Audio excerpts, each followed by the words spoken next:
What's up, everyone? Welcome back to the channel. It is now week 3 of the NFL season, and we have yet another injury report for the Green Bay Packers ahead of their game, their home opener versus the New Orleans Saints, including a lot of injuries they've had since week 1 and also some that occurred during their last week loss versus the Falcons. So today we're going to go over their first injury report, break it down from this week. They also will have an injury report tomorrow and then Friday, and Friday the most important one with all the injury designations. There's a lot of good updates in this injury report, so stay tuned. If you are a new viewer here and want more Packers news analysis and updates every single day, including injury reports, game analysis, and live streams, go down, click that subscribe button if you want to stay in the loop with everything Green Bay Packers. Without further ado, let's bring up the injury report here, and at the top we see David Bakhtiari, veteran rest / knee, did not participate. Now, after practice, Bakhtiari spoke with the media for about 20 minutes and had a lot to say about all the reports last week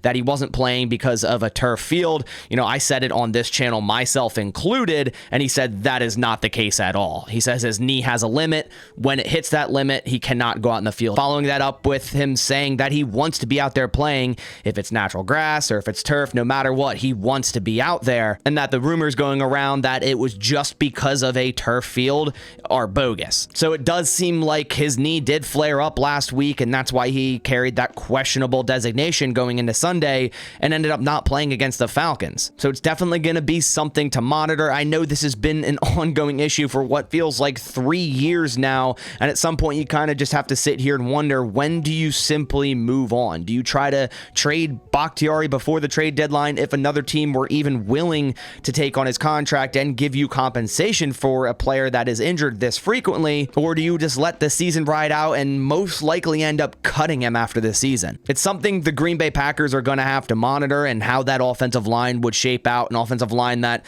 started very healthy and now is very, very banged up. We'll get into that as we go over the rest of the injury report here. But man, it's just not looking good seeing Bakhtiari not being able to play week in, week out after an ACL tear that was years ago. This tweet also came out saying, sources tell me and Third Down Thursday that Packers All-Pro left tackle David Bakhtiari is not expected to play in Green Bay's home opener this Sunday against the Saints. So it's only Wednesday and we're already hearing rumblings and rumors that he's going to be out yet again for this home opener, this week 3 game. That's such a big loss. Last week, Quay Walker stepped in, did only allow 1 pressure, and I thought had a pretty good game, but man, it still hurts your football team to not have, an all-pro left tackle out there to block for your new quarterback. Next on this list, we have Rashawn Gary, limited participation with his knee injury. Week 1, we saw him get 12 snaps. Week 2, he got 22 snaps and recorded a few pressures, a sack. So they keep ramping up Rashawn Gary, and I love it. I mean, Rashawn Gary's looked great.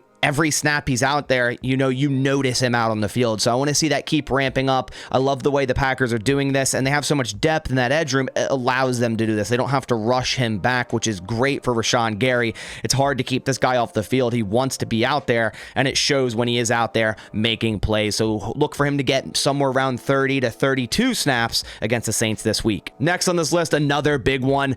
Elgton Jenkins with the knee injury did not participate, suffered that injury early in last week's game. A.J. Dillon slipped, ran into the back of Elgton Jenkins' leg. Later on that night, it was said that he had a sprained MCL, and an MRI would confirm that he does have an MCL issue, and that's looking like a minimum of like 2 to 3 weeks. Now, it's a good sign that the Packers didn't put him on IR. That would take him out for a minimum of 4 weeks, so him not going on IR kind of shows that it likely will be a 3-week thing. Now, will he return week 5 versus the Raiders? I'm not too sure about that. The Packers then have their bye week 6 and then play the Broncos after that. That would be my best guess, the way the Packers do things, to hold him out all the way to the bye and have him come back week 7 against the Broncos. And that's a huge, huge loss for early on in this season. What is a very important stretch of the season to start building this chemistry, building this offense, and it all starts in the trenches with your offensive line and being able to protect Jordan Love. So with David Bakhtiari on this report, probably not playing this week, didn't play last week. Elgton Jenkins on the report, not going to play for at least 2 to to 3 weeks, what kind of offensive line do you trot out there for Jordan Love? Is Royce Newman going to be your left guard? He was one of the lowest graded Packers players last week after coming in for Elton Jenkins. Do you simply just put Zach Tom at left guard, keep Quay Walker left tackle, and bring in Josh Nijman at right tackle? Honestly, that's what I would do. But knowing the Green Bay Packers, we'll see Royce Newman walk out onto the field the first snap of the New Orleans game. Next on this list, another huge one, Aaron Jones with his hamstring, still a did not participate. Now, I kind of wanted to see limited here, but this doesn't mean Aaron Jones isn't going to play this week. He was still questionable last week after not practicing every single day last week's practices. So we're really looking for tomorrow. If Aaron Jones ends up being limited tomorrow, I feel like he will play in this game. Now, if he did not participate tomorrow, the odds are he won't play in this game. And it definitely hurts this offense. I mean, we saw how bad it hurt this offense against the Falcons, going into that game,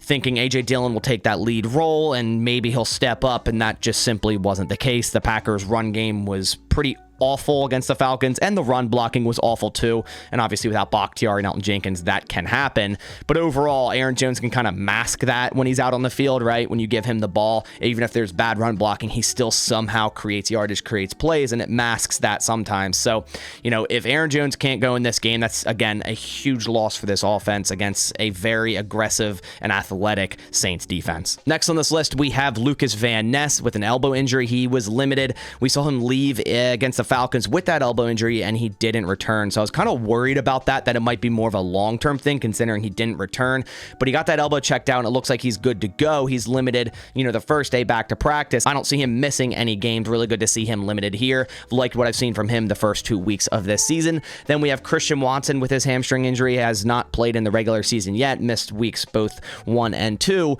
Really nice to see limited here on Wednesday. Matt LaFleur said after the practice that we'll know where Watson is at with his hamstring come tomorrow's practice. So hopefully we'll see a limited or maybe even a full for Watson tomorrow, but I think there's high chance that Watson does make his 2023 debut against the Saints this week, which will give a big boost to this offense if, say, someone like Aaron Jones isn't out, or even if he does play. It's still going to give a huge boost to this offense and give the Packers another dynamic on that offense, the deep threat capability over the top, kind of stretching the defense out a little bit. That kind of what they've been missing the first 2 weeks. So hopefully Watson can continue this stretch of practicing and getting back from that hamstring. Finally, we see Daniel Whelan. He was on the injury report all last week with the finger injury, was a full participant, and he is again today, so really no worry there. And then we also noticed that Anthony Johnson Jr. no longer on the injury report. He was on the injury report last 2 weeks, but full participant with his knee. He's now off the report. Then to quickly go over the Saints injury report, we see Taysom Hill, quarterback, knee injury, limited participation. Kendre Miller, running back, hamstring, full participation. Foster Moreau, tight end, ankle, did not participate.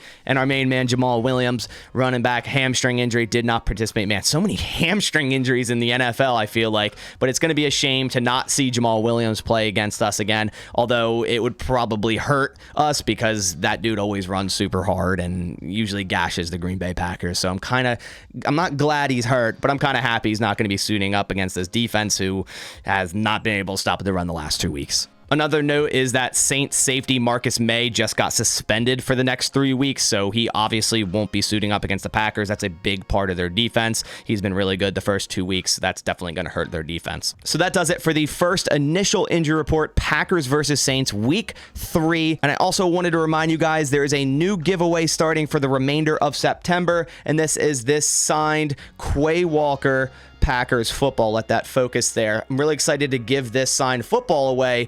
Quay Walker has looked really good the first 2 weeks of this season. Getting a pick 6 week 1, should have had an interception last week, but has been the highest graded Packer on defense both weeks and is looking like he's taking that sophomore jump. So the way you enter in this signed football giveaway is head to pristineauction.com, register on their website using my registration code BASS, B-A-S. That'll enter you in this giveaway and all future giveaways, as well as give you a $10 site credit so you can check out all the awesome items they have to offer, like the ones right behind me. But that about does it for this video. I appreciate you guys coming by. If you could leave a like down below, it supports my channel a ton. But I'll catch you on the next one, and as always, go Pack Go.